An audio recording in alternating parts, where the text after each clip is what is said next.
काल शुक्रवार होता. शनिवारी इलेक्शन्स आहेत म्हणून इलेक्शनच्या कामामध्ये एवढे बिझी होते ना की जेवण काय करायचं होतं आणि केलं काय मी भलतंच. काय करते का अंदाज आला. कोलबी साफ करून घेतली. कोलबी साफ करायला पण खूप उशीरच झाला. 8 वाजता तर साफ करायला बसलो. मग काय साहेबांना एका साईडला अभ्यासाला बसवलं आणि मी आपलं पटपट चालू केलं.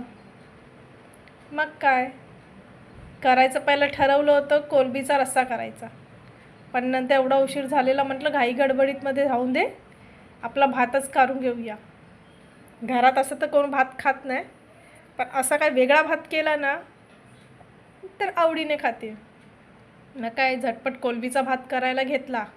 कोलबा साफ करून ठेवला, पटकन ओला मसाला केला, तेलामध्ये फ्राय करून पटपट आपलं करून टाकलं. मग काय पनवेलमध्ये इलेक्शनच चालू आहे.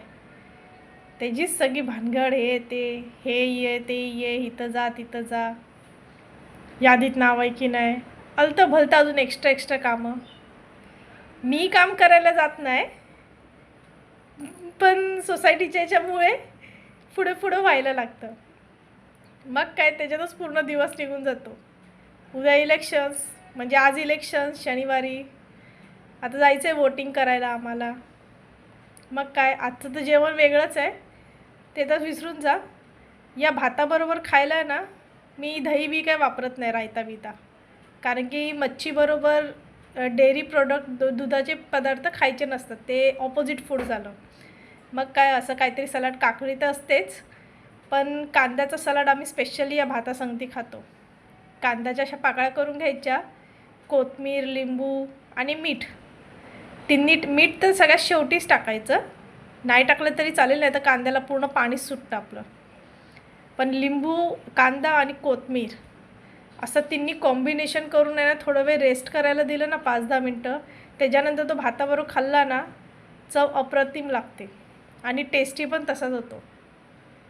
आणि भात का आमचा कोलबीचा तयार झाला आहे, एकदम मस्त सुटसुटीत, झटकेपट. वेळ नाही जास्त गेला, काही नाही घेतला, अर्धा तासाच्या आतमध्ये आपला तयार. खूप छान झाला होता आणि होतो पण तसा चांगला.